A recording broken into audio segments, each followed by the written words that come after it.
sometimes when I introduce myself in front of stages, big stages now, I say, hi, my name is JC Dornick. I'm a recovering bullshit artist. I've been clean for 13 years. And it's true. Everybody laughs, but it's true, because I remember a time where I was a failure in life and I didn't love myself. And just like he said, I created this persona that I was a public speaker. And he and I used to joke about it because we knew we were doing it, but we were in the process, in the hard part. We were in the muck of trying to heal, and he's coming up with this method, which, like I said before, a little late on the method.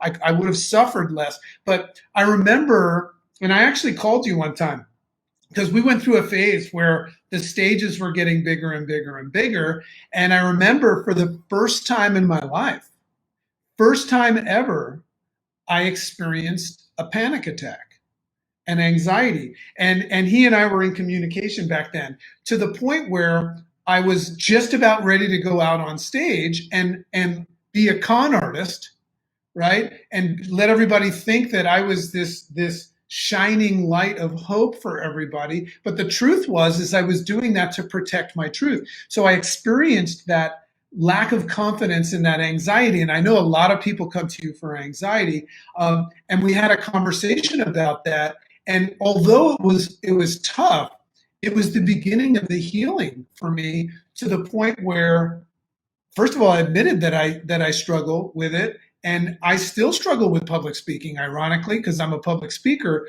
But, it's just interesting how at some point that persona, that version of you that you're using to protect and distract yourself, it's gonna rear up at some point, and it might show up in some sort of trauma or divorce or whatever, which I now have learned is a good thing, because that's a starting point.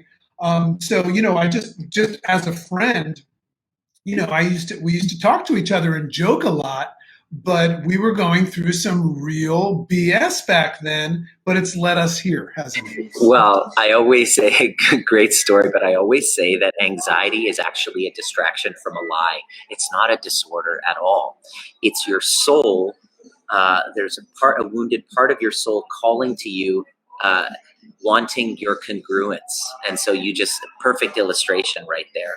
And so essentially, what I discovered is that if we don't learn how to manage our own anxiety, which is essentially a fracture from the self, a wounded younger part asking for your attention, begging for your congruence, begging for your attention. Without learning how to manage that, we then spill over into relationship situations. And because essentially the biggest kind of foundation of anxiety is a self-abandonment. You're abandoning the true self. And so anxiety is a gift to wake us up to actually start telling the truth to ourselves, because it's not that we're lying on purpose. It's that there are parts of ourselves that we feel are so unlovable, are so unworthy, that we must cover them up. Because if I take off my mask, and speaking of masks, how do you like mine right here? This is a good one.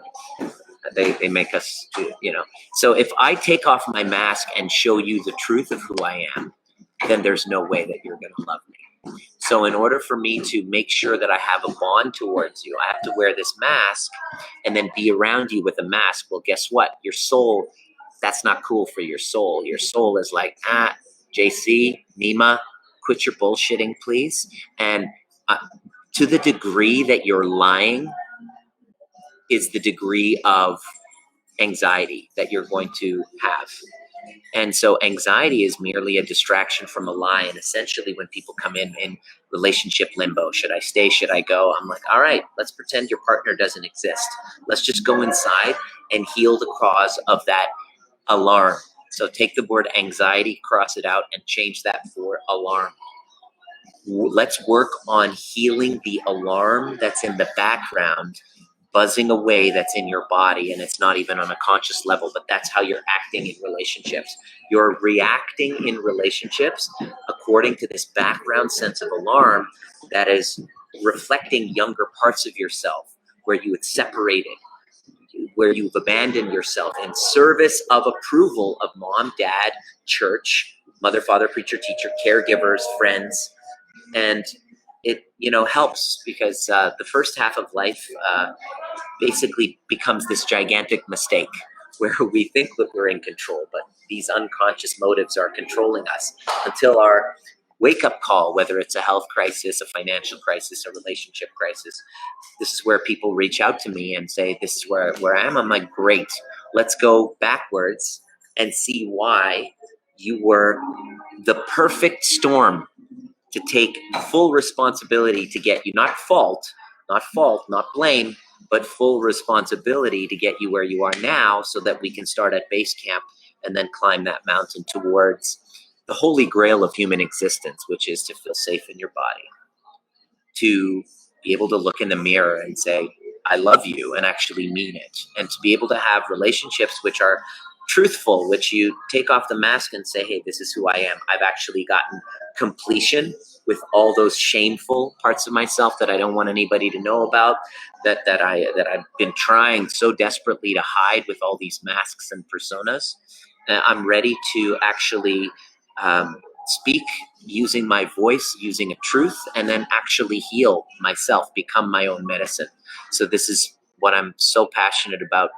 It makes my heart sing to teach people these tools, and it's all about getting into the body as well. Get out of your mindset. It's not a mindset issue. The thing I really want you to understand, I want you to get as far as anxiety goes. Please get this down. We have it all backwards. Your thoughts don't create your state. There are, I would say, maybe 20% of nerve endings of, oh, I'm having shitty thoughts, then I'm going to have shitty feelings. It actually works backwards. The state of your autonomic nervous system, whether you're in fight or flight or you're in a freeze response, goes up and will control and dictate the level of your thinking. So if you're trying to stop your thinking and ignoring the autonomic state in your body, you're wasting your time. It's kind of like you're having a little bit of a panic attack, and then I tell you, hey, JC, just chill the fuck out. JC, chill the fuck out. Don't be so, just calm down. That never works.